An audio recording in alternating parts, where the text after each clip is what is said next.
Okay, all right, I'm ready to begin the discussion about this game I've been dreaming up and hoping for.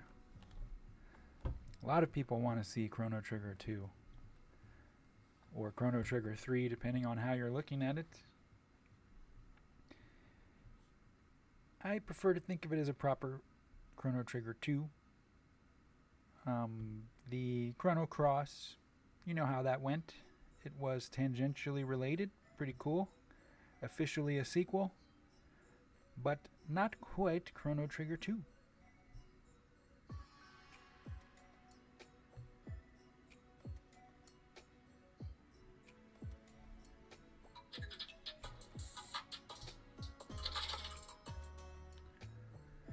Okay.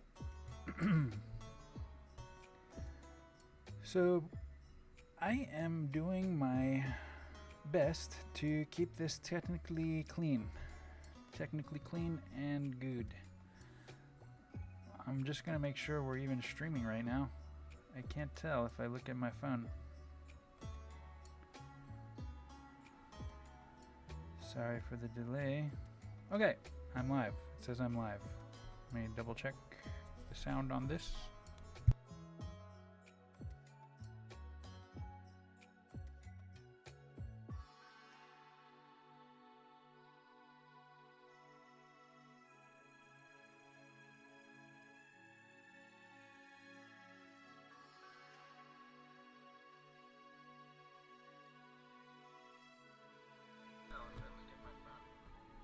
Okay, we're streaming. So, today, what's the discussion?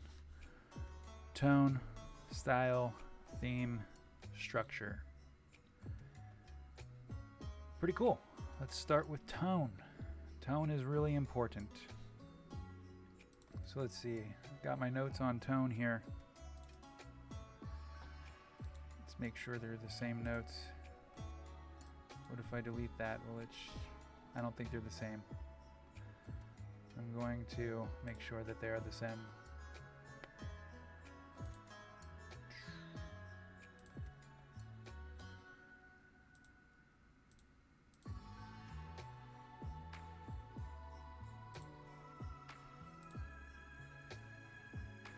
Everything's falling apart right now.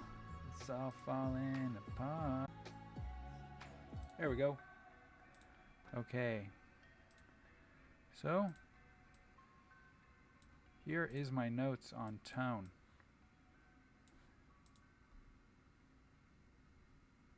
We'll make it a little bit bigger. That looks good.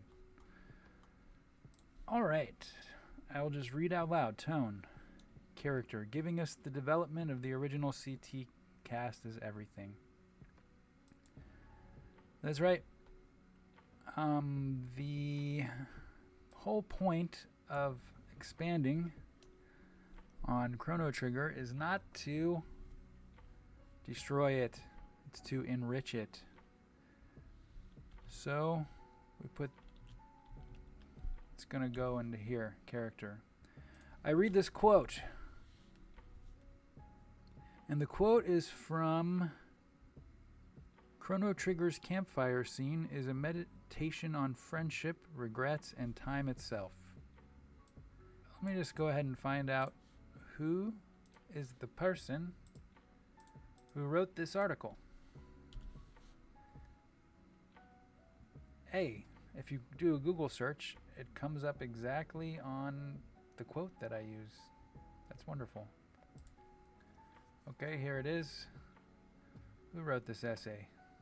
Sorry, I should have done the legwork beforehand. By Peter.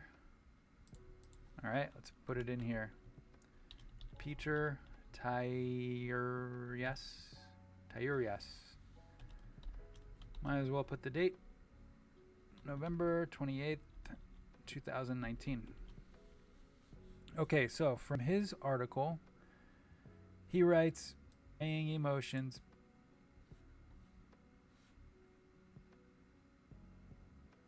they'd rather hide. Okay, great quote. It is all about character. That's why we all love the game so much. Thanks to the same guy who provided the pic of the Kato quote. I don't have the pic, or do I?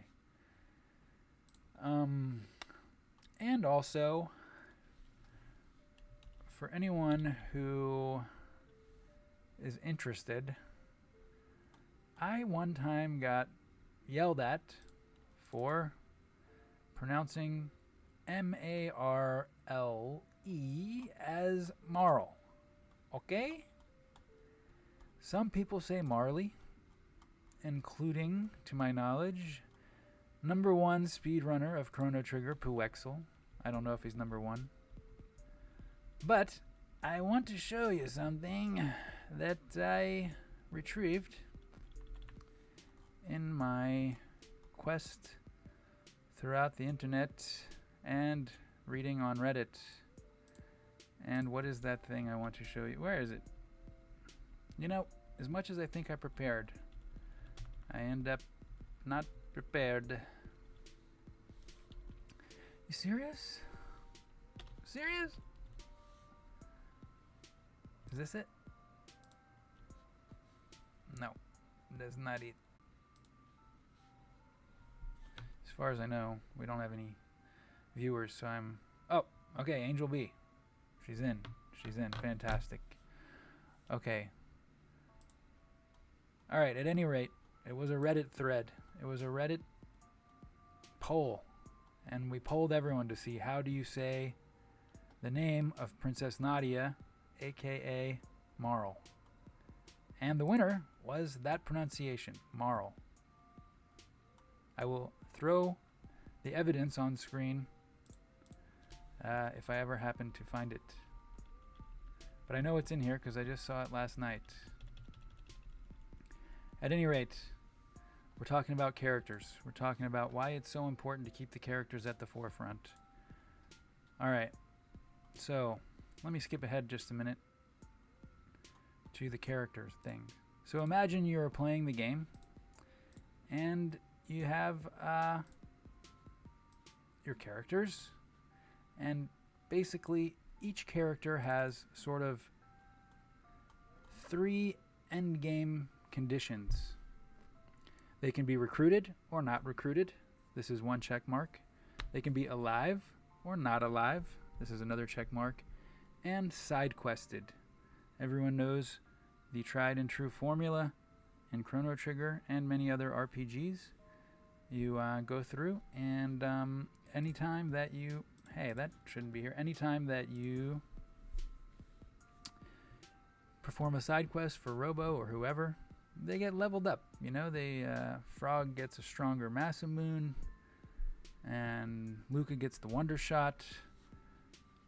I think they just get their legendary weapons. Marl, aka Nadia, solves her relationship with her dad and gets, like, I think doesn't she get something? Sorry, I forgot about what she gets. But anyway, characters are at the forefront, okay? Let's just go with that for now. Quick disclaimer, I'm apologizing for how random and all over the place this might possibly be. But, like I said, this is just for fun, so I can learn how to do streaming, and I will be condensing it and making it much more clean in the final version. So let's move on, though. This is a very important part. This is the most important part. Okay, so what are we dealing with when we're dealing with a video game? Well, we're dealing with having fun. Games typically supposed to be fun. And Chrono Trigger, very fun. Chrono Cross, very fun. Chrono Cross, very, very long, in-depth story. Okay? And if you've seen the previous parts of this video on the channel, whereas I proposed the background for this version of Chrono Break, inspired by the Owlboy creator Simon Anderson's trailer that he released a few years ago, then you can see it's extremely, extremely complicated and convoluted story. And that detracts, in my opinion. So, this is the important part. After the player gets dropped into the open world of the break, we will discuss all this later. After the player gets dropped into the open world of the break, they have all these familiar elements from trigger and cross, but there's an air of complete mystery about how the pieces of the puzzle got rearranged this way. This is also super important for a new player, someone who's never played either game. They need to be able to come into the game and to have this feeling that there's something massive going on, but they don't quite know what it is, and maybe they don't need to know. They can dig into the backstory if they like. There's obviously ways it will be revealed, but the most important thing is fun and easily understandable things. Okay? After they link up with Luca, we're going to change that to after they reach breakwave point. Heavy-hitting details of the story emerge, if requested. However, most of all the backstory is hidden in the lore of the world and must be read from in between the lines of NPC interactions, landmarks, and of course classic computer recordings like Lithosphere Report number 27. Now the Luca thing I will get to later, but there is a very overt way to get a full understanding of everything that happened. But let me go on to this point, which I have just highlighted in green. Very rarely is there an overt, on-the-nose explanation of what happened in the past. So, the player is dropped into the break with all they need. They have, most likely, Marl, Ayla, or Ayla. I'm not sure about the pronunciation on that one. I always said Ayla when I was a kid, but lately I've been going with Ayla. Marl, Ayla, Robo. These are the three, which I will put on screen.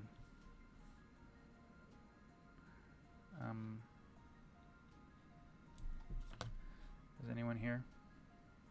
Ah, yes. Have you considered another Eden canon? It's a game. Luke and Kid are pretty much canon. Yes. Yes, Angel B. I have considered another Eden. Also, the game has pretty much the break zone too. Oh, interesting. I did not know that. I saw what another Eden was, and I took a lot of the really sweet artwork they had. For instance,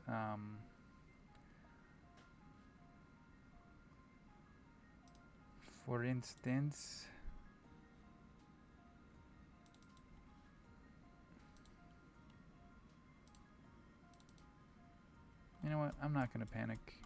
I'm going slow here. I'm figuring all this out as I go. Here we go. Let's see.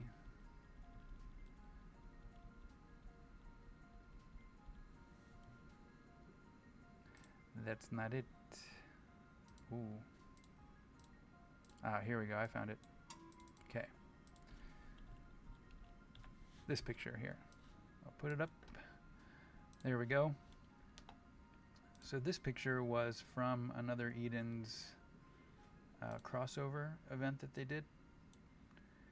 And it's got Luca standing in what I imagine to be Chronopolis. And that was during her in captivity time. But anyway, so yes, another Eden has been incorporated, but actually not directly into the Chrono Break storyline, because I don't really know much about another Eden. Okay, so just remember, everyone, very rarely is there an overt, on-the-nose explanation of what happened. It's all about gameplay. Okay, that takes me to the next point here. Easy to understand. And this comes from the Chrono Compendium, Chrono Trigger, the Perfect. Let's just go there and see if that's actually what the name of this thing is. That doesn't sound like it would be called, oh shoot, Chrono Trigger, the Perfect. Paste and go. Oh, I forgot to get my music credits on the screen. Here we go. We're going. It's still loading. Okay. So this is about Chrono Trigger. Oh, it is called Chrono Trigger the Perfect. So this is about Chrono Trigger, and it says,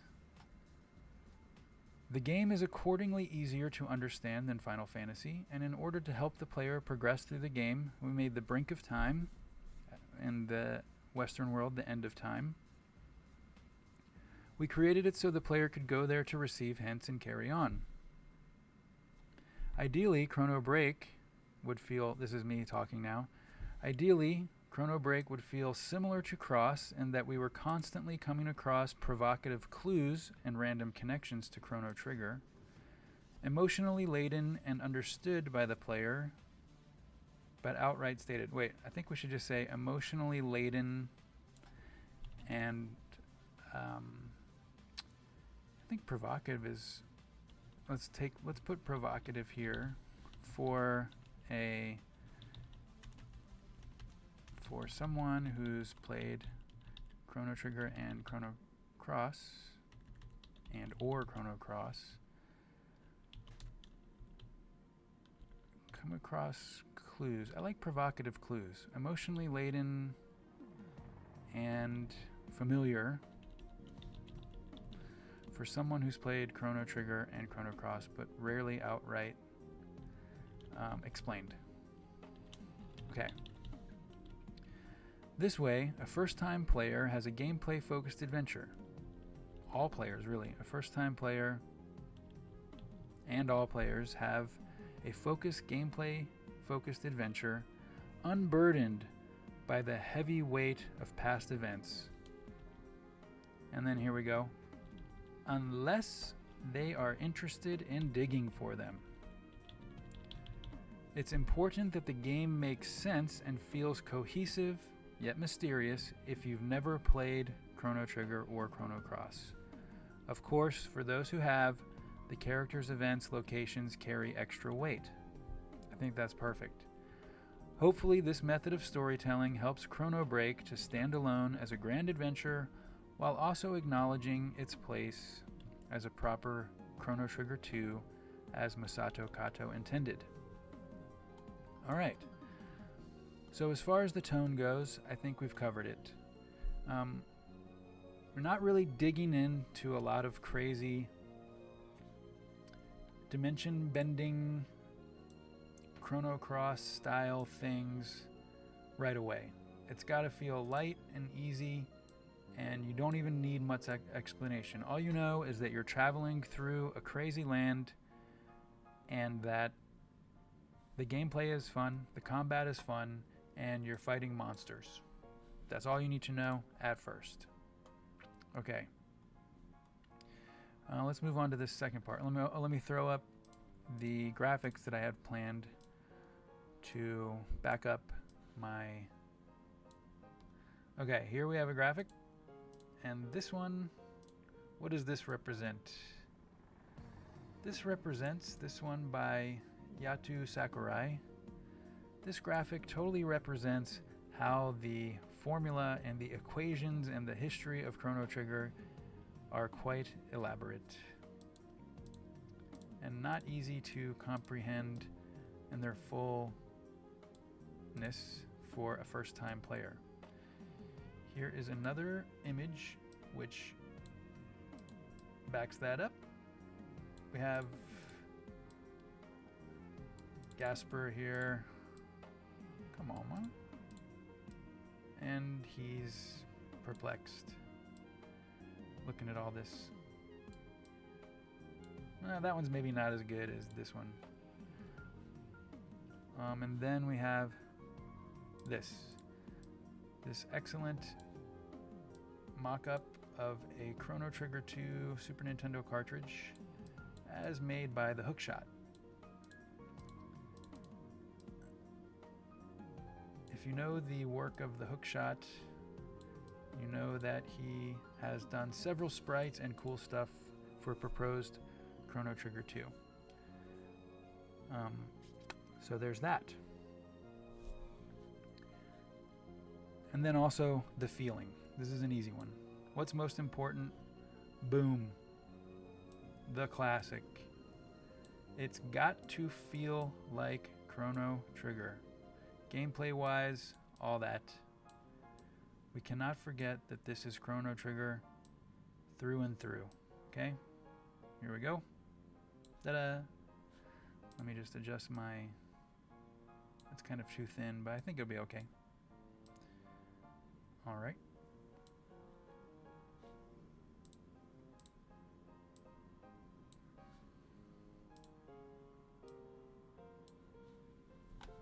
And now I will get up the chat so I can see if anyone's talking. Sorry if you've been talking and I haven't been seeing it.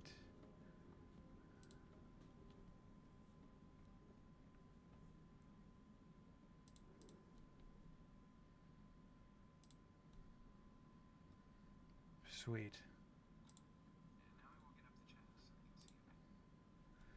Let's read these chats. From Angel B. My headcanon is Masato himself is giving us Chrono Break plot, or at least the foundation inside of Another Eden. The last chapter and the main story are pretty close to some stuff he said. Oh, interesting. I also feel like Chrono Break should explain some things Chrono Cross didn't. Like if Chrono and Marl died, or Chrono really was Miguel himself from another world, etc., etc., etc. Dude, thank you. Totally agree. And I have some answers for you. I mean, you can just ask straight up. I can go off script here. We don't have to discuss everything. We can talk about if Chrono and Marl died and stuff. And Miguel. I'll just proceed on, but I do have answers. Or some theorized answers. Okay, so let's go to this. The tone. Silliness, lighthearted, loosey-goosey. From that same article, you have Sakaguchi. There were times, part of the original Dream Team, there were times I felt under pressure to make as much of a Toriyama-style world as possible. But contrary to my expectations, I found that it was okay to play around with Toriyama's universe. It felt like anything was possible. Because of this, even in serious scenes, there's a lot of silliness. Take the part where you defeat the dragon tank after escaping from the prison. The enemies hanging off the edge, link together to form the human bridge. And even with the character names like Sir Crawley. Okay, so the silliness, fun factor, is it's kind of folded into the fact that this is a video game, right?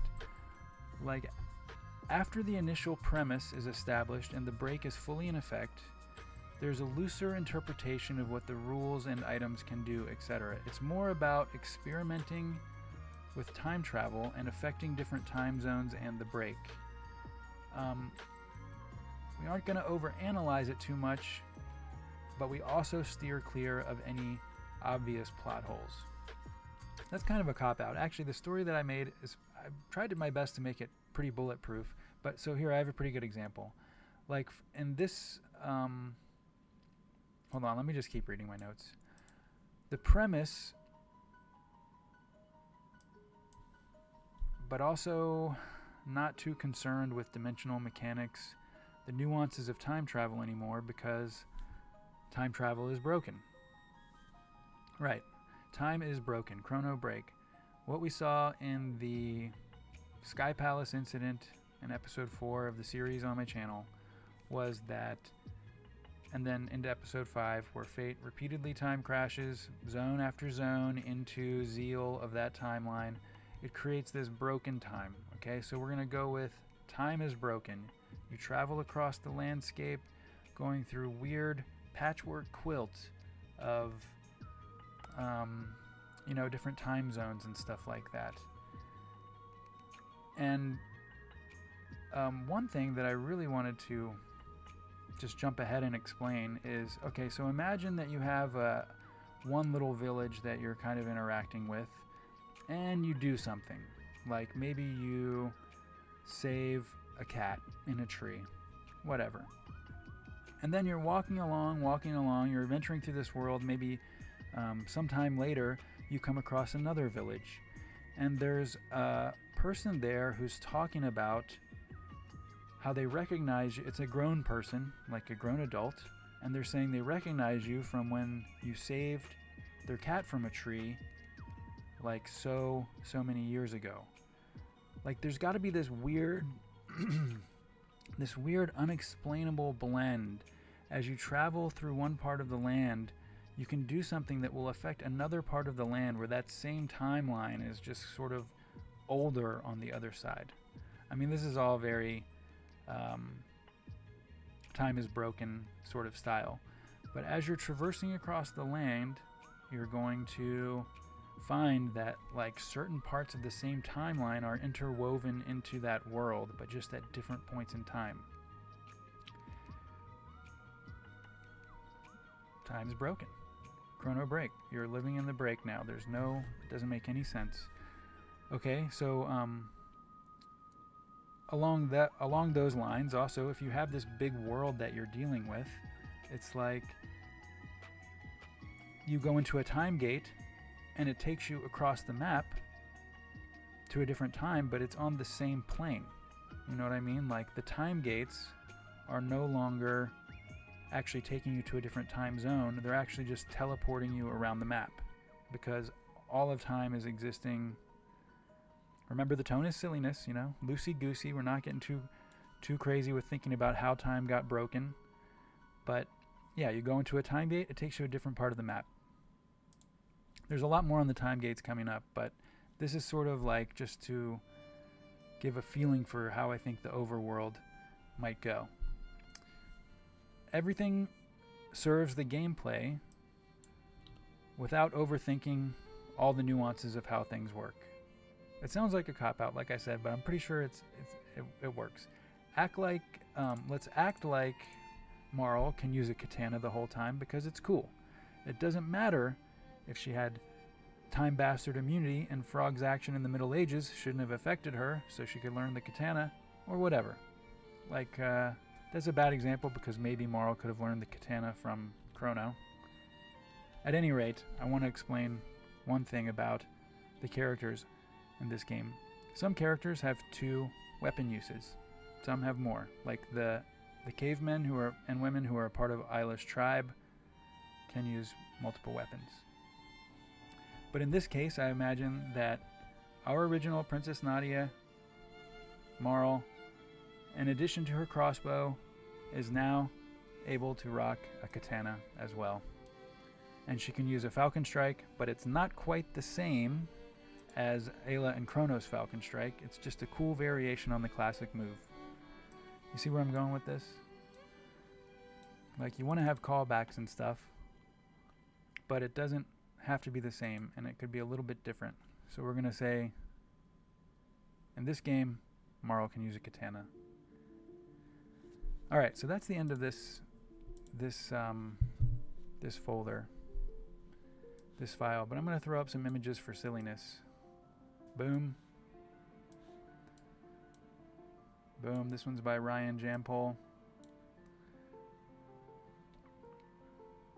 Cool, huh? Calvin and Hobbes vibe. This guy does a lot of great Chrono Trigger comic art. That's for silliness. And here we have from a magazine, Magus and Frog attacking Lavos.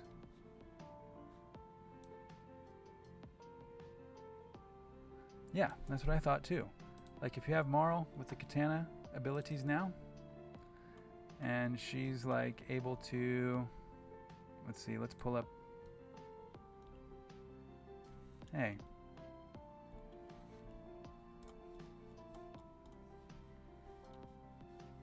Kidding me? Where's my picture? It's like the only picture I want to find is gone. So classic, man. So classic.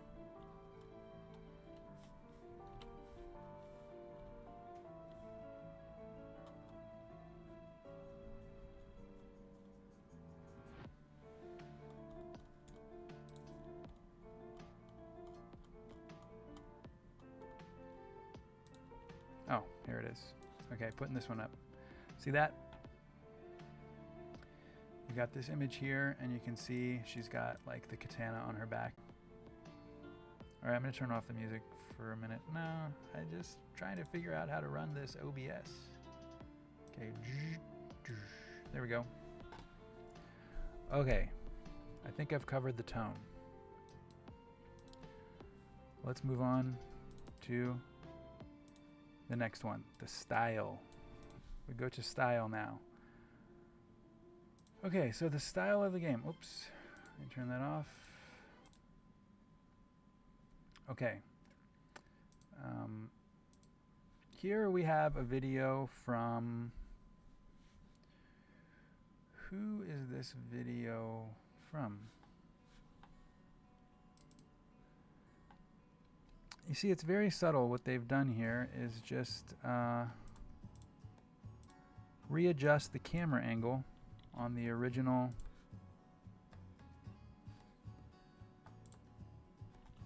game.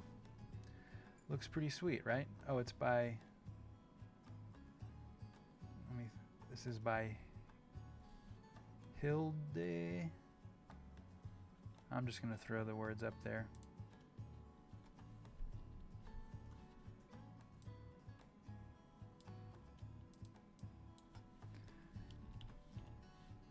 Pretty sweet though, right? This is a video by Hilde on YouTube.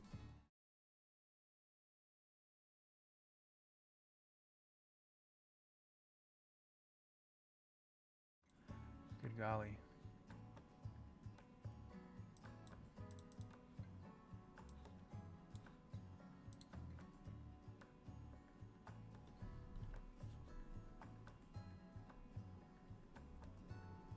I'm still here.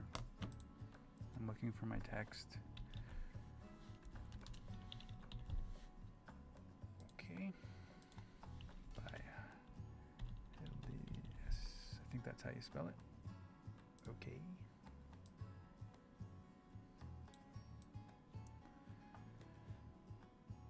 All right. So this is one example. You have a very cool style of the point of view that we're coming from. All right, now let's go to the next one. This is by Dot. Pixel artist Dot. Now this is like really absorbing the Octopath Traveler vibe and putting it in Chrono Trigger. This artist, once again, I think I have a pre.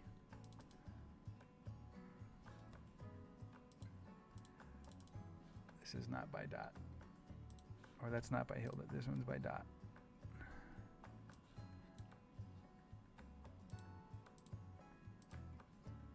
Boop. Also on YouTube. And this is the HD 2.5D, as it's called. Octopath Traveler style. So, pretty sweet. Next example. Also by Dot. Okay. This is just a very chill scene of the end of time. And the campfire scene. Same artist. So you can see, this is sort of what I'm imagining. Imagine playing through, it's like if you imagine if you had all the power of the modern day machines that we have, and then you applied it to a 16-bit style game. I mean, this is nothing new. Like I said, Octopath Traveler, many games, Hyper Light Drifter, there's so many that have taken this Celeste, this super advanced approach to pixel graphics. Okay, now we move into something really cool. This will make a lot more sense later as we explain the battle process. This is not by Dot.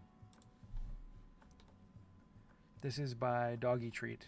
And this is an example of what Chrono Trigger would look like as an old school beat 'em up game. Let me just skip ahead a little bit. Okay, see? So this action is a lot more frenetic, and It's very not like what Chrono Trigger was like, but I think with a little smoke and mirrors, we could reach something that looked a little bit more like this.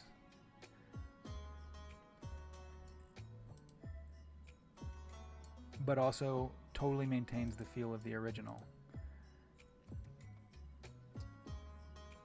It's all about spacing and everything, right? We're going to do a whole episode on combat later, but this is just sort of to give you a rundown on how I'm imagining the style of the gameplay to be also. And then the next one is even way more crazy and frenetic. Look at this. This is a mod by CyberX. And this is just like out of control, man. Imagine you see all of these crazy magnetic strikes or ice strikes and everything coming down. We can flash forward ahead. Like I said, there will be an... Oh, man, that's just too cool. There will be a thing on combat later. But this is just sort of how I'm sort of imagining this game would be like. But with menus and stuff.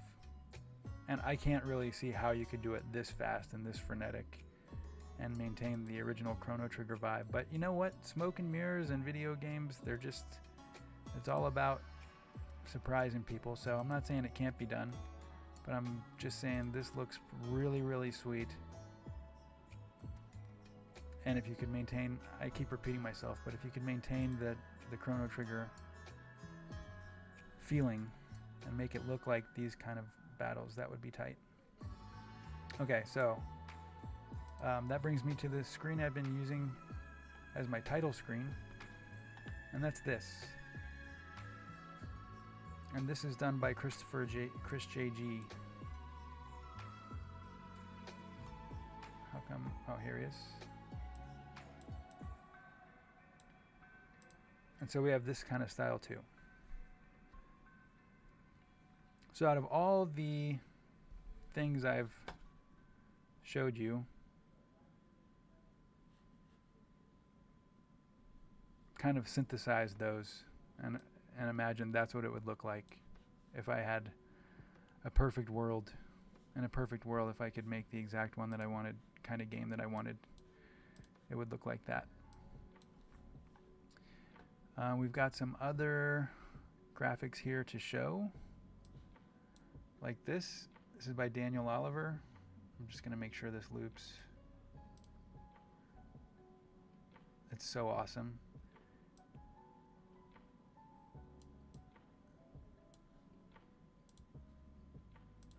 Like, come on. How cool does that look? I think those pixels are a little bit like too advanced for my personal preference, but if it looked like that, I'd be totally fine with it. I mean, whoever did this is just killed it. I think it's Daniel Oliver. Like, he's done a lot of work that you've seen probably on YouTube covers and stuff. Look at this one. He's got one for X Strike. Oh my god. Come on. So sweet. Just amazing. Yeah, maybe something a little bit like the Final Fantasy VII Remake combat system. I haven't played that. But yeah.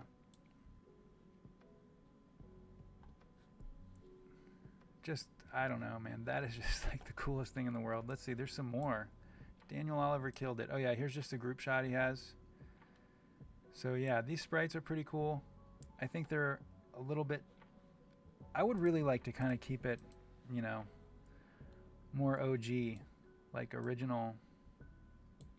Like, these sprites are sweet. I mean, give them a little bit more motion and stuff, but keep the original sprites. I guess it doesn't really matter, man. I mean, if it looked like this, I'm happy with that too. But just as a purist. So these are all by Daniel Oliver, and they just rule. Let me clean up the screen a little bit here. He's also got an ice sword. Boom. Let's see that. So cool. I mean, was this a game? This was not a game. But if it was, man, sign me up. Beating up Mega Man there. So cool. Okay. Here we go. This is what I'm saying. These sprites, this is a sprite by...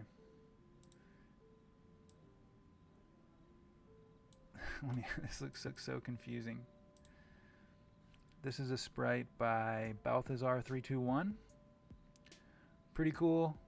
I think a little bit too elaborate for my liking, but also very cool. I wanted to showcase all this sweet artwork that's out there that I found. Here's just a shot of the Millennial Fair, and that's by Frozen Chaos. I think we can drop the... We got Magus there just destroying the Millennial Fair. Pretty sweet. Okay.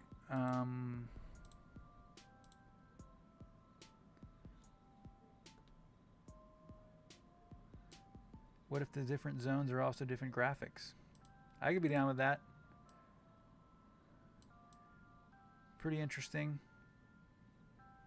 Pretty interesting idea. This one is by Superphil64, another amazing pixel artist. He downscaled it to be like a NES 8-bit game. So those are all the graphics that I had to show off for the style. Oh, except for this bad boy. Another Dan Oliver. Here you go.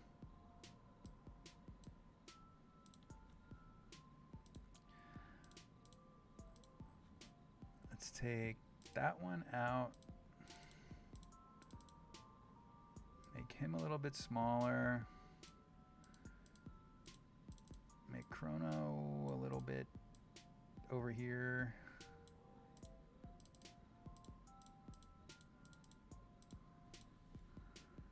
All right, playing around like that. Okay, so let's see, what is the next topic? This is a big one.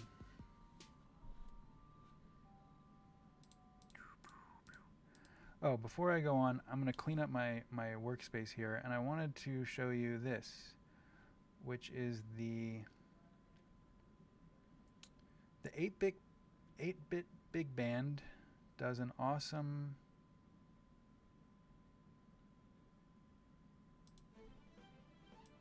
Here you go. Keep in mind the animations here are from...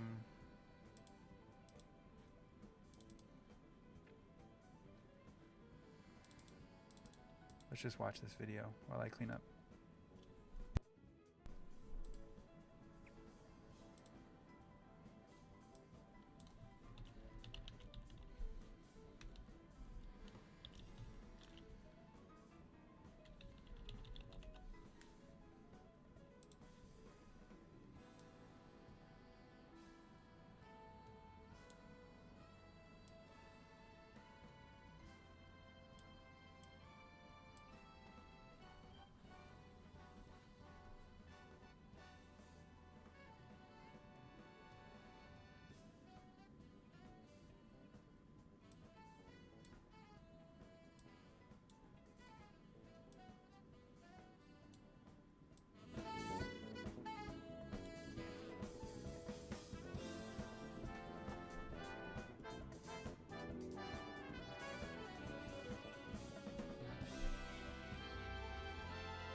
This band is so awesome. This is the 8-bit. It's hard to say. Look at that. Slash.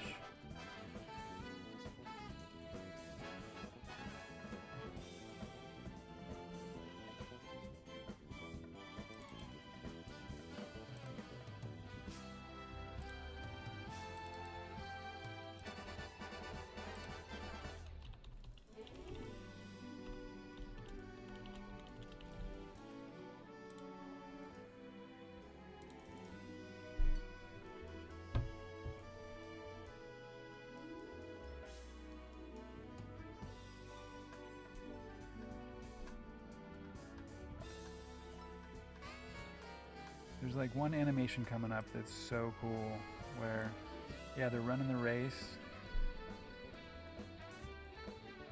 Like the guy who, Soban Jedi, the guy who did the pixel art. Okay, watch this. The Reptite. Watch the Reptite.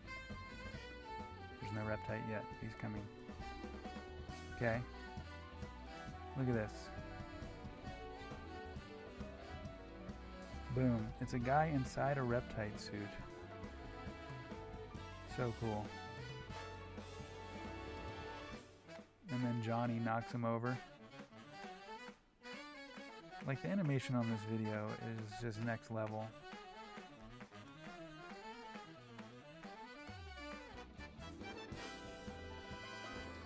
And then they gave the animated movie a shout out with that little Gato running with the two guys on him. So cool. I feel like Chrono Break should use a different type of music, like how Chrono Trigger is kind of about jazz, while Chrono Cross is tropical-like music. Agree. My personal choice would be like all of the sort of like weird electronic, not dubstep, but all the music that I've used in the previous videos. I really like that like electronic, grindy techno kind of style. However, that brings me to my next point about the overworld. Let's see. Let's go over my style notes first. Okay. We're going off of this. We're going to the notes again. That's gone, that's gone, that's gone, that's gone. Keeping the notes. Alright, we're back to the notes.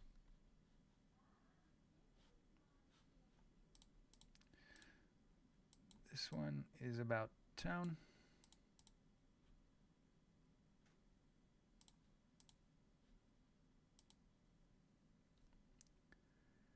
Something Alex Rowe made for Chrono Arc, a Chrono fan game that never had the chance to see the light of day. I haven't even heard of Chrono Arc. Is that like a Super Nintendo? What platform is that for?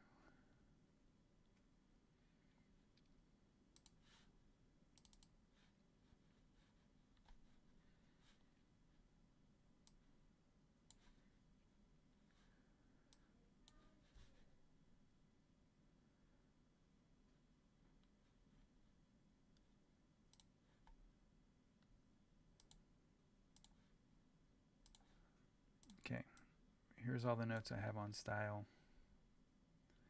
A fan game made in RPG Maker. I gotta check that out. Gotta check out Chrono Arc.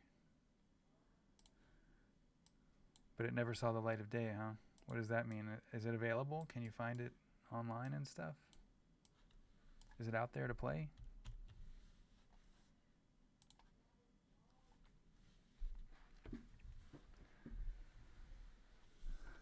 Okay, so the style notes.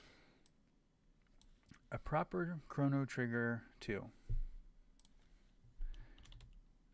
Chrono Break should look and feel nearly identical to Chrono Trigger.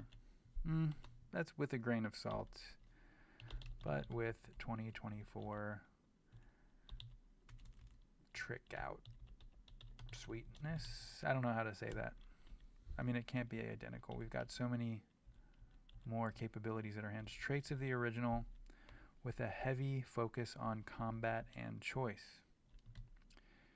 This is the biggest part of this broadcast today. We're going to talk about choice and the theme. The theme and the structure of the game are totally intertwined. And this is where, if I can successfully explain this today, I will be happy. I think that is exactly what I've been waiting to tell everyone about, my ideas for how the structure of the game is. You can only search for the OST and comments of Alex Rowe about the project. Sadly, Square came out and shut the project down at 50% progress. Man, Square Enix likes to do that, huh? Chrono Trigger Remake, shut down. Chrono Arc Remake. The Flames of Eternity, Crimson Echo guys, they made it. They got away with it. But I will search for the OST and come back to that. Okay, I'm making a note on my thing. Search for the Chrono Arc soundtrack. And I'll put that on the next episode. We'll listen to that music if it seems okay. Chrono Arc soundtrack. Sweet. Is it like electronic? I mean, I pretty much just want to hear remixed versions of the original music. I don't need any new compositions or anything. All the stuff is so good. Okay.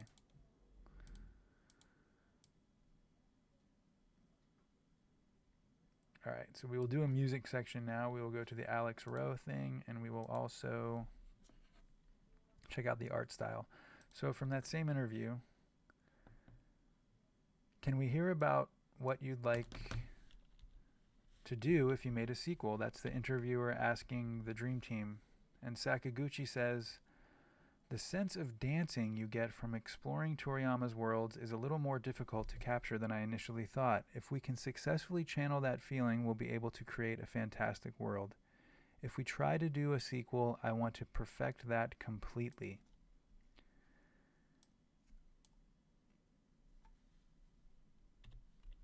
And we'll get Toriyama to draw the world map for us? Laughter. Then it really will be a Toriyama-style world. So I guess this is our ideal.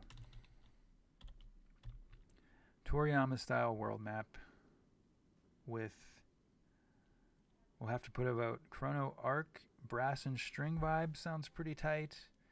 Or sweet electronic... electronic music. Hey, what's going on here? I'm going to put it up here, up top.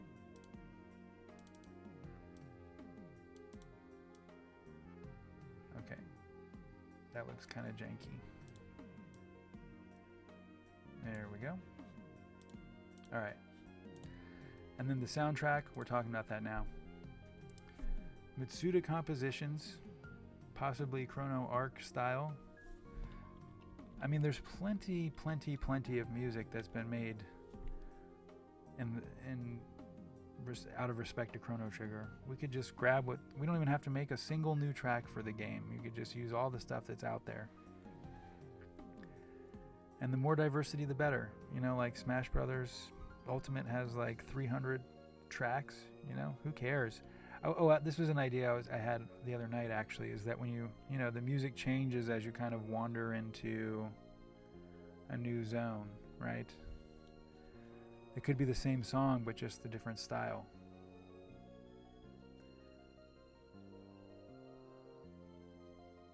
Okay. For some themes, he adds stuff like electronic instruments. The thing is, I feel is really good because he ends up using some leitmotifs. Is that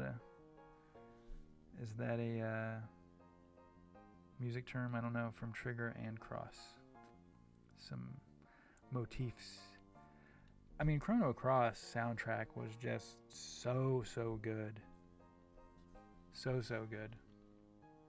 I actually got the chance to go see Mitsuda in Taipei, and he played the whole Chrono Cross soundtrack with like this band, and I was sitting like 3 rows back, and it was a small venue, and I'm just sitting there like, had the time of my life. He was right there in front of me. Taipei. And then a couple years later I ended up working at a school right next to that place, so that was kind of a weird thing. Anyway, alright, I had this original thing, like, has anyone ever played Final Fantasy IX? Cool game. I just feel like the way that overworld song is, very, it's very nice. It's kind of eerie. Gives a very super weird vibe. Final Fantasy IX. This artwork either by Sealnap or Nico. Hard to say which one. But I do want to shout out the Final Fantasy IX overworld theme, which I guess I could just play. Let's look up the Chrono Arc soundtrack too.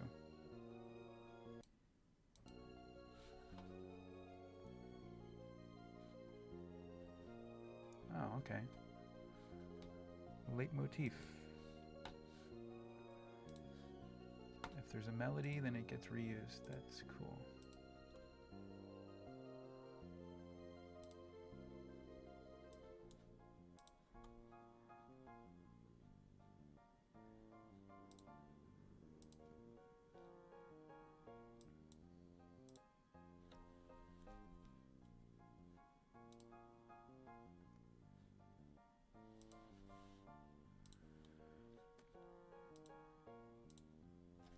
Alright, Chrono Arc soundtrack.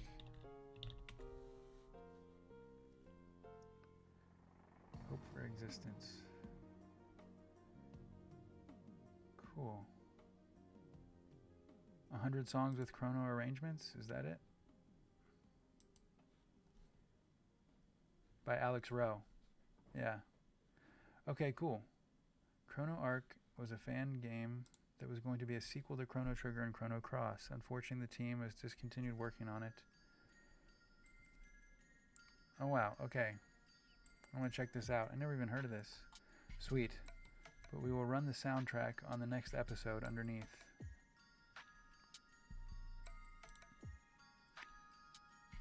Or I'll do it now, but I'm just really not sure how to pivot so quickly. I can't pivot.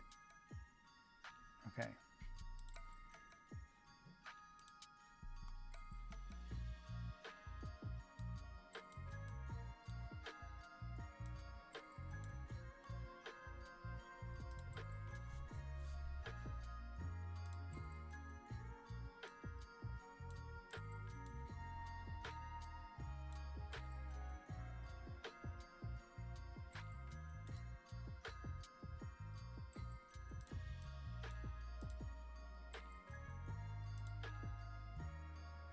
There we go.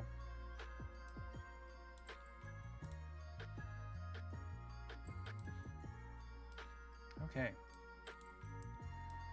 All right, what is the next topic? We got the music. We nailed that.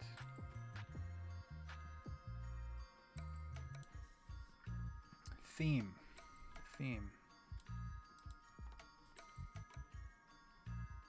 It's an important one. Okay, let's go to my notes on theme. All right, this is the biggest part probably of the whole thing. This is the most important.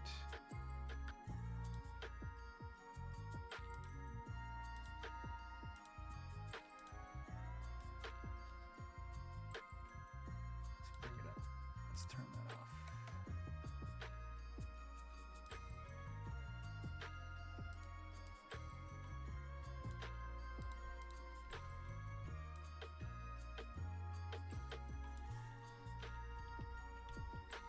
Okay, here we go. The major theme, choice and loss. Sounds fun, right? Sounds great. Very exciting. Choice and loss. Everyone loves that. Boom. Original writer, here you go. The past is the past, and it should be left behind. You have to let go to lay foundations to move on. All right, so how does that relate to the theme? I'll just read my notes and clean them up as we go. Luca's actions permanently affected everything. The whole story is about facing the result of her actions. Choice and loss, tough choices.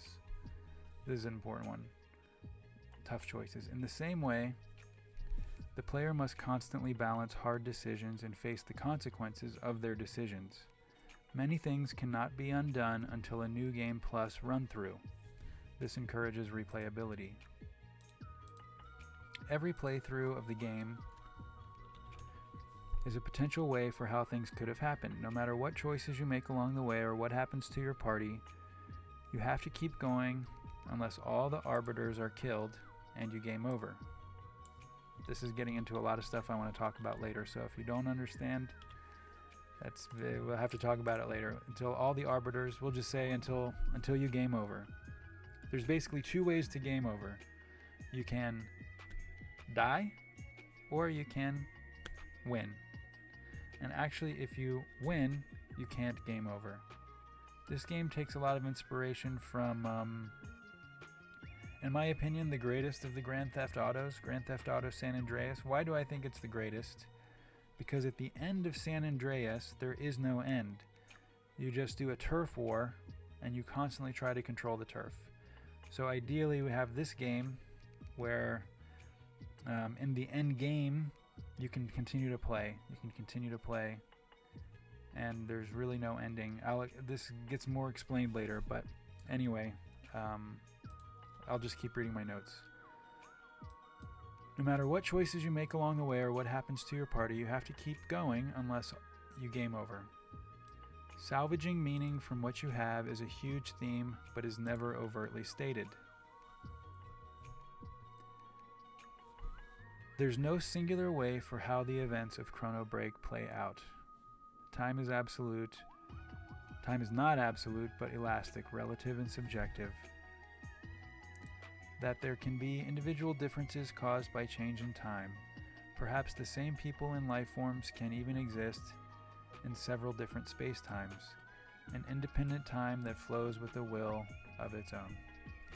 Alright, so now we get into the structure of the game and why it's so good at replayability.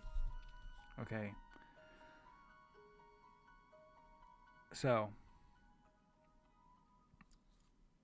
let's read what we got. Elements of a randomizer, procedurally generated RPG that can take either 10 minutes or you can play forever.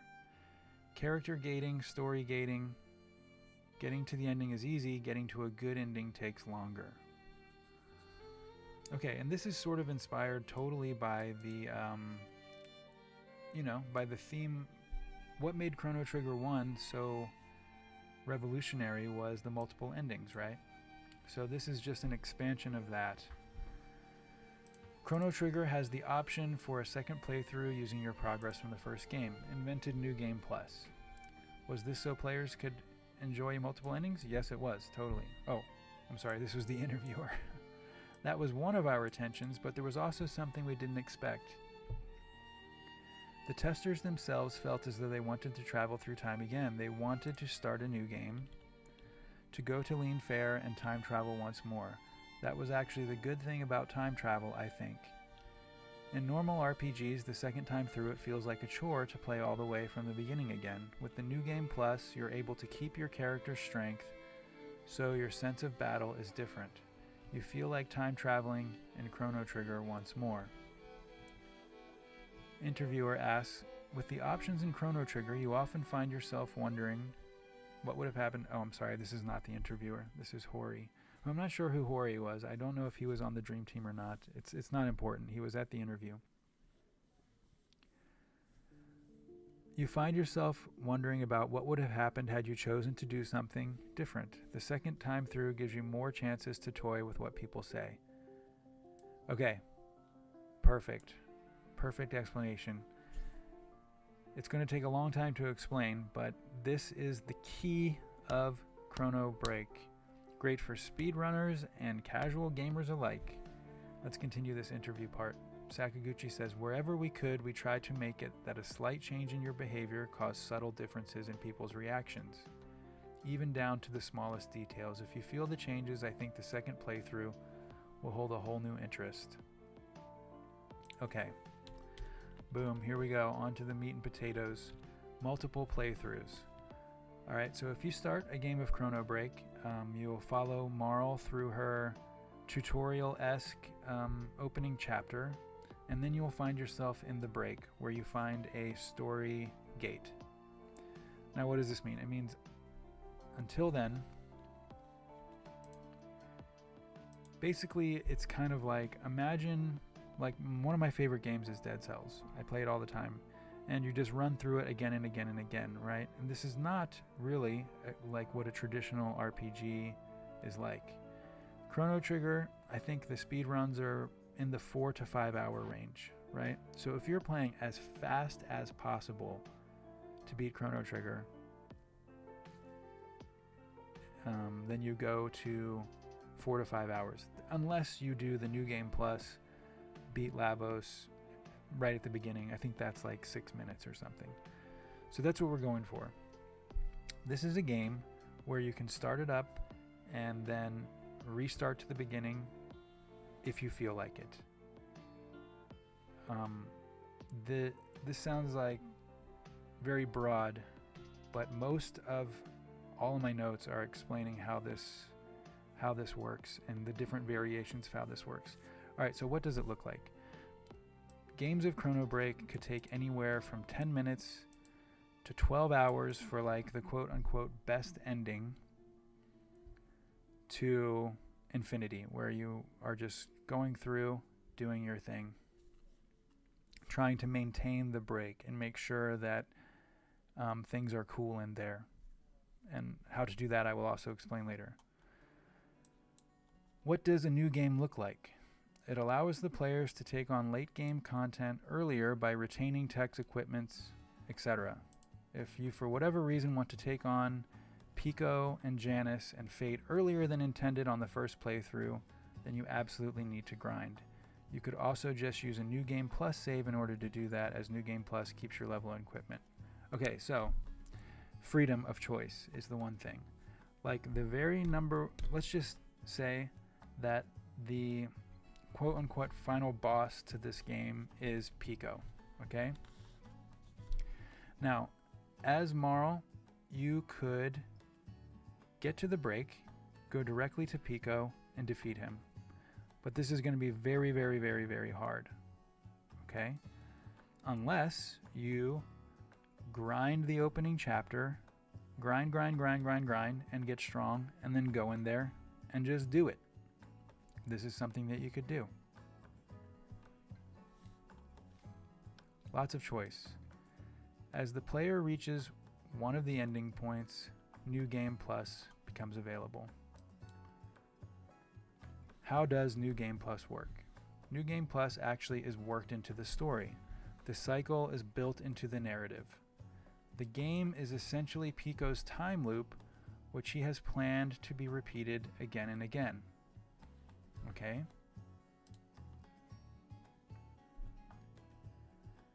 At some point, Janice and Pico are defeated. And then this is what we talk about. This is sort of like the final boss, quote unquote. At some point, Janice and Pico are defeated. And then the end game is very fun. After story mode, new things are always popping up in the break, or you can just start over. Only after shattering Pico's time loop can the player break the cycle and live indefinitely in the break. So, you have to shatter the time loop to... Actually, that's not true. I'm going to erase that part. That is not true. Basically, once you get to the break, you can live your endgame content. You don't have to do anything after that. You can just go through and quest. As it says up here, side quests and leveling the party, gaining abilities is the main focus.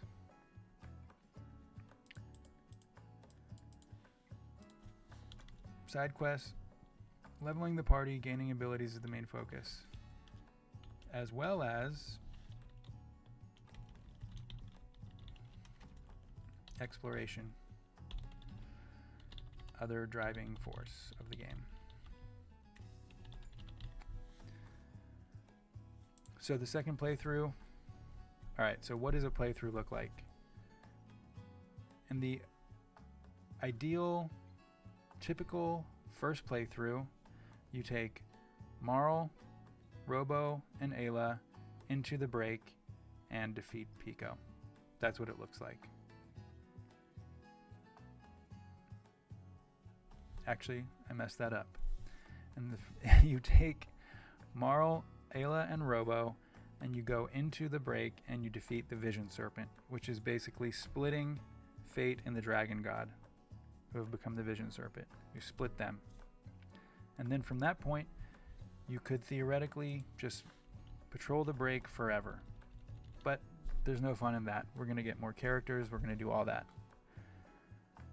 So on the second playthrough in a new game, players keep their levels, affinities, and equipment. The characters who died before are re-recruitable. This is where we bring in the permadeath, right? Like, if you want to go to the Ayla only ending, you can recruit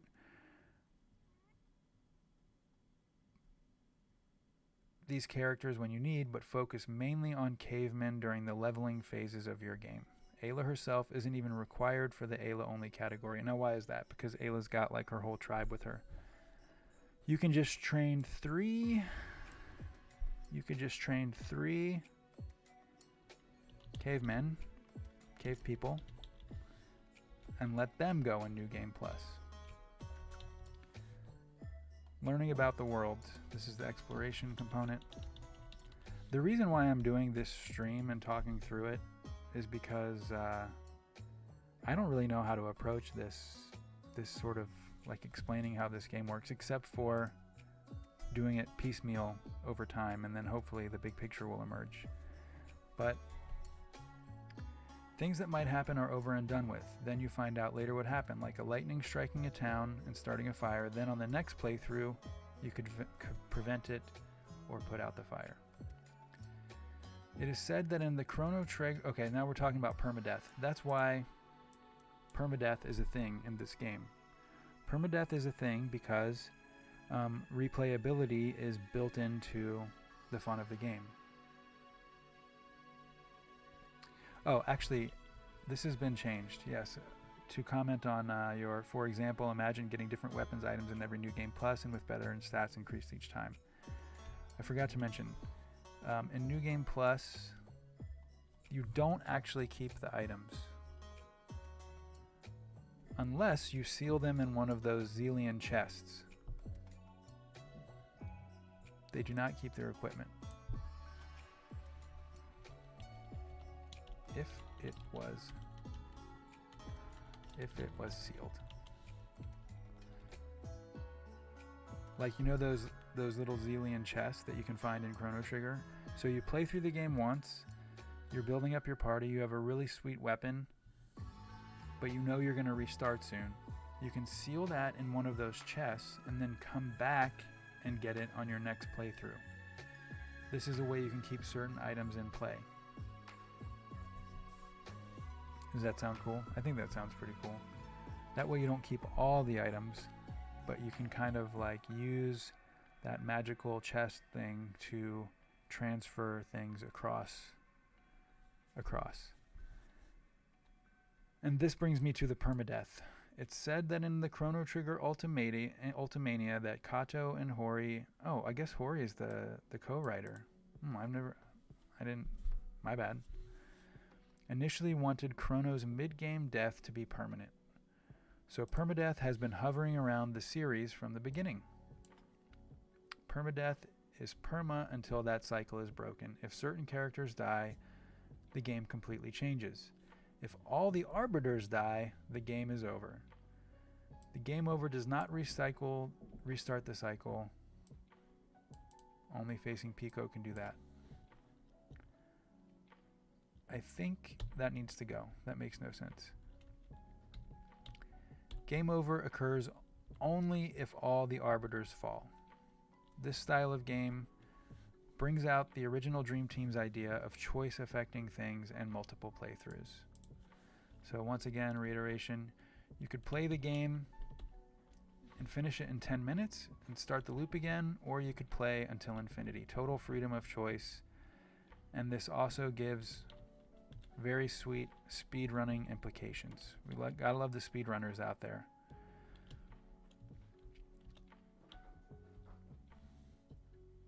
Okay, so the mechanic, tough choices. Tough choices make each playthrough a unique experience. Each round contains one-time, irreversible decisions, like destroying Fate and setting loose Terra Tower on the break, or defeating the Dragon God and reinstating Fate's dominance over the world. Okay, so let me explain. As Marl, you start off in the, like the last part, in part 5 of the video, it starts off with the game. You go through Marl's tutorial chapter. She's escaping the fall of Guardia, okay? Then she jumps into a time gate. Then she goes to the end of time, and she finds a time egg from Luca, and she cracks it to end up like it's in the last video. She ends up in a different version of her world. Okay, so this is where the player starts. She meets up with Frog. She gets chased across to El Nido, and then she meets up with Ayla. She's got Frog, Robo, and Ayla, but Frog has left the party. So it's Robo, Ayla, and Marl, and they're at the end of time. That's where the player basically ends the tutorial chapter. And so when we get to the story details later, we will pick it up with that. But from there, it's infinite amount of choice. There are 3 time zones you can go into, the ones you've been to. You can go into the present day, 1020, which is like, this is all stuff I really got to explain later in more detail. At any rate, you eventually, to get into the break, must face the Vision Serpent, okay? And when you do that, the Vision Serpent splits into Fate and the Dragon God. And then later on in the game, you have the choice of defeating the Dragon God and letting Fate sort of retake over the break, or you can defeat Fate and let the Dragon God loose on the break. So that's what I'm talking about. It's like each playthrough, you have a choice to make. Sometimes you do this, it's going to affect the game this way. Sometimes you do this, it's going to affect the game this way. Hard choices. That brings us to hard choices. If you lose a character, that's tough. If Robo dies in battle, then you do not get Robo back until you play through again later. And that means that all the story elements and everything that come from Robo are just gone. That's what gives the stakes. This game has stakes, you know? And so you play through once, it takes maybe 3 or 4 hours, and then you realize that you're at the end game and that there's so much more you want to know. So what do? Well, there's many ways to reset the game, but one is to use a chrono trigger, and one is to use the ancestral elements, but we will get to the key items later. Is this making sense? Is anyone watching?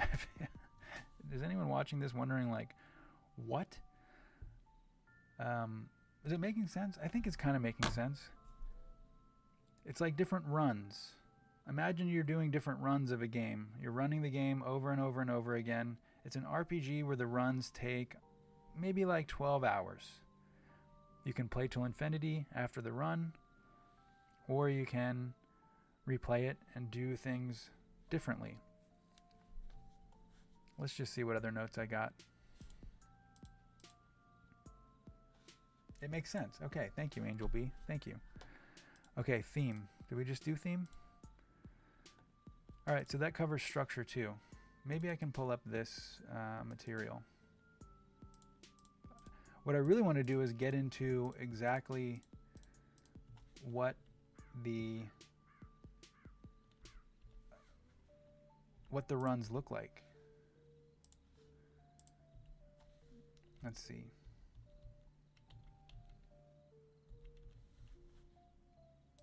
Okay, I'm going to switch to this background for a minute and try to explain. I got more notes in here. Let me find the other notes. It would be funny if the Infinity part ends up being like Diablo or way better than Diablo. I don't know what Diablo 4 is like, but it would be cool if it was fun. All right, let's see. Storygate, Pico. That's later. That's much later. Okay, this is what we need. When you start a new save file, you start with Marl. You do the tutorial chapter. If Marl dies, it's game over classic. Game over classic entails the earth fading to gray, and we see the phrase, but the past refused to change. And you can continue from the last record. Okay, so imagine you're Marl. You're doing your tutorial quest, and along the way, you're saving at the Records of Fate. Okay, every time you save, you get attacked by this thing called the Bound Watchman. Alright, this is a picture. I will drop this on. This is a picture from the orphanage in Chrono Cross. Okay? You see this? Who is that? It's a very tiny picture from the orphanage in Chrono Cross. And it's this weird pale figure with strange eyes. Kind of like Elvis Presley-esque. But in this case, we are going to say it's the Bound Watchman. Alright? And who is that? I'll just type it out.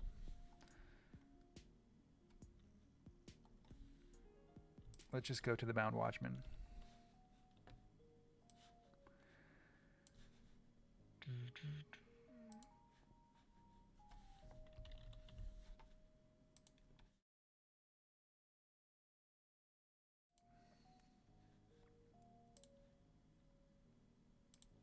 Diablo 4, it's like playing an action RPG that you could play to the infinite, increase your stats, get better based on your grinding XP. Okay, yes, exactly. So let's go back and talk about what your party looks like. So at Gaia's Navel, you find Ayla and her tribe, okay? Chrono Cross had a bunch of characters. Chrono Trigger had a few. So how do you reconcile that? You have like Ayla, and she has like her whole tribe with her. So you have all of these sort of faceless characters that you can also use for like multi-party attacks and stuff like that. So we have Miguel. Oops, I just gave it away. Hold on. The Bound Watchman. Who would that be? Who would that be? Let me just pull up my little... Where is it?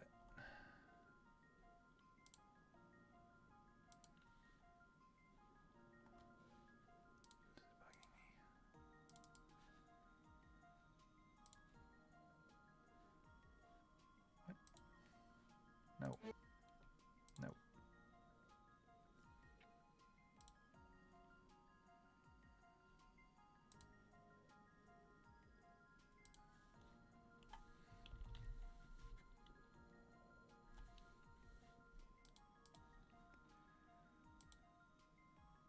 Please don't.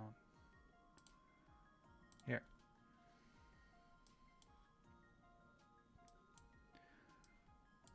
All right. After the frozen flame healed Surge, Wazuki and Surge left Chronopolis. Why did Miguel stay? Did he stay or did he come back? He ended up bound to the dimension that was not his home. He was severely brainwashed by the Records of Fate. He speculates Surge was a missing part of the puzzle, and the vacuum created by his absence pulled him through the Angelus Aurora, which is the thing between dimensions. But this is just speculation. Alright, so the Bound Watchman, who is it? In Chrono Cross, Fate destroys the Dead Sea cross-dimensionally, and Miguel dies there. So Fate needs to perform her test time crash in Chrono Break before that attack. But he's bound there. Basically, long story short, Fate goes after Miguel and corrupts him into something called the Bound Watchman, which is what she calls him in Chrono Cross. He can't be pulled or revived, so she creates a hard light hologram. He's bound to the records. It's not Miguel, it's Miguel's Chronopolis-style ghost. There should be some Nadia's Bell Dead Sea vibe about him. He's a hard light hologram with downloaded personality like the Chronopolis ghost. That's a whole can of worms also, which I will get into later about the Chronopolis thing and the questions about the Chronopolis ghost. Unconfirmed. So are the ghost children created by Luca or Balthazar specifically to guide Surge at that moment in Chrono Cross. Alright, so this is all about hard light holograms. That's a different topic. Because they were doing all that brain study in Chronopolis, right? So really should wait to get into that. In another world, a version of Miguel would live to see the apocalypse caused by Surge living. Memories of this terror plague his psyche, so Bound Watchman actually tries to prevent Surge and Shala at Opasa if conditions get close. Mechanics. The player doesn't need to touch the records after Fate is defeated, but you can touch them to train up against the Bound Watchman. Risk and reward. After Fate's defeat, Miguel is lost inside the records. If the Dragon God is defeated in the Warring Dyad, he can return. This is a lot of information that should not come first. Sorry about that. Like Fargo, Miguel was once considered for recruitment to the Acacia Dragoons, but both turned down the offer based on pacifist principles. Okay, here we go. Questions about Miguel. Never confirmed but hinted. Miguel was a trusted servant of Marl and Chrono, sent to take their daughter Lena out of harm's way when the war started against Poor. Chrono and Marl were killed in the fall of Guardia, not true, and entrusted the safety of their daughter Lena to their close friend and bodyguard Miguel, who fled to distant Arni village. Evidence includes Lena looks like Marl and has Chrono's red hair. Lena is their daughter. Confirmed, not confirmed. Confirmed? I don't know. Is Lena their daughter? It's not really important. What is important is that until you get to the break, the game follows the Chrono Trigger path. It's very linear. Every time you touch one of the records to save, the Bound Watchman comes to fight you. So that way you have like this sort of risk-reward thing about like, should I touch and have to face this battle, or should I just press on? And then this is the crux of the style of game. Once you get to the break, which we'll explain all that next time. Next time I'm just going to go through the story straight up, so it makes a lot more sense. Next time you get to, when you get to the break and you defeat Fate, to get into the break, to get access to the break, the records are inactive. Suddenly the game becomes like permanently set. So when you exit the game, it's like, what's it called? Animal Crossing. I think maybe Stardew Valley is the same. But it's like when you leave the game and come back, there's no saving, there's no whatever, it just is what it is. It's in a set state. Time is broken, you're in the break, there's no more saving. It's always saving. Right? So the whole dynamic of the game changes once you get to the break. The first part's just a tutorial. Then you get to the break and start questing, and that's that. There's no more saving. The records are inert. As it says here, the player doesn't need to touch the records after Fate is defeated, but you can touch them to train up against the Bound Watchman. Risk reward. That's not confirmed. That might have been an old idea I had. Okay. I think... Let's see. The role of arbiters. We'll get to that later. That's got to be episode 2. So for now... Let's see. Have we covered all the things we meant to cover today? Tone. We got the tone. Just to recap. You go into the game, you can dig into the backstory through the lore and everything, but it's never pushed on you. First time enjoyers who know nothing about Chrono Trigger and Chrono Break can have a great game. Style, similar to what we see now. Octopath Traveler style, very close to Chrono Trigger, more frenetic activity. The theme is choice. You run through the game, and if someone dies, they're dead. You can reset the game, which is not just like a hard reset. It's like there's an actual story-based reason for the resetting of the game as well, and play through it again. And you continue this cycle. You're in a time loop for the time being. and that also ties into the structure of the game. It's like an RPG that takes Chrono Trigger, I think, you know, if your casual playthrough takes about 12 hours or so. So it should be the same. Roughly anywhere from 4 to 12 hours to get a certain kind of ending. Depending on who's in your party, whose side quest is, you can get an ending based on an ending cinematic, rather, because you continue playing after the ending, based on the people in your party and their headspace. Are they in a good place or are they in a bad place? Because all of our characters start off in a kind of bad place, right? That's the whole thing about character growth. Marl starts off the story, Chrono is gone, for all she knows.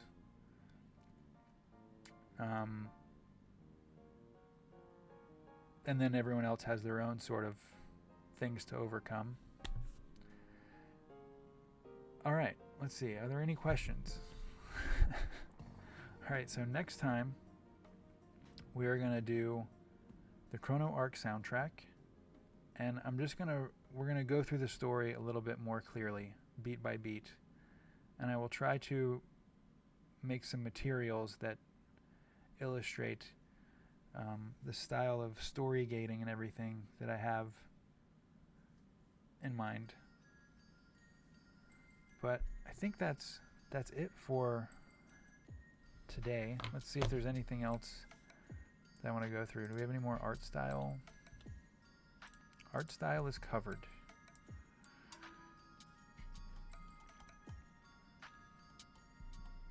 Theme. Choice. Good and evil. Natural forces. Okay, we get to all that later.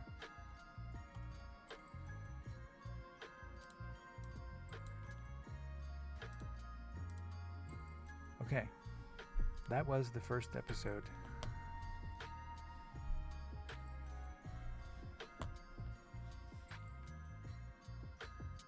Oh, the overworld. Check out these sweet pictures of... So,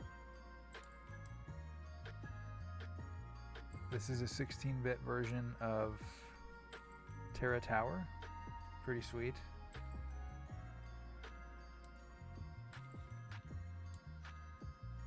El Nido.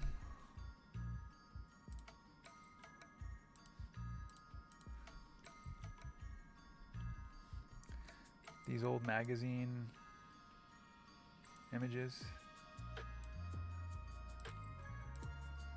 I mean, it could be brighter, but it would be cool if the game looked kind of like this. A lot of mysterious elements that look like the first one, but it's all twisted up, and in many ways I felt like Chrono Cross was a great sequel in that it really hyped up the mystery. I mean, wow, there's so much mystery surrounding what happened.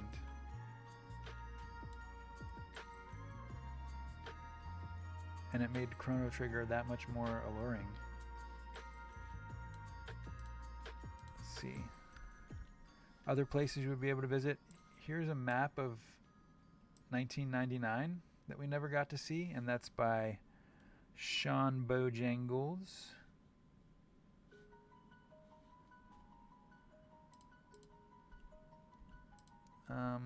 Here's a map of 2300 AD, if it continued, which we never got to see. Is that the same thing? No. And that's like a pristine 2300 AD, and that is by the Mage.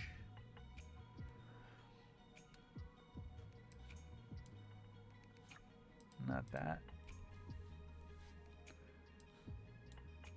Here we go.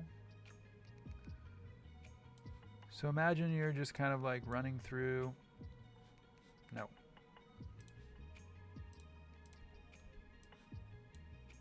Oh man, where's my transparent background? Never mind. Alright, I think I'm going to end it there for now and come back tomorrow with a lot more pointed and direct storytelling, because I want to make some graphics. I want to make some sweet graphics and show you. So thank you for watching. Thank you for joining me, Angel B, and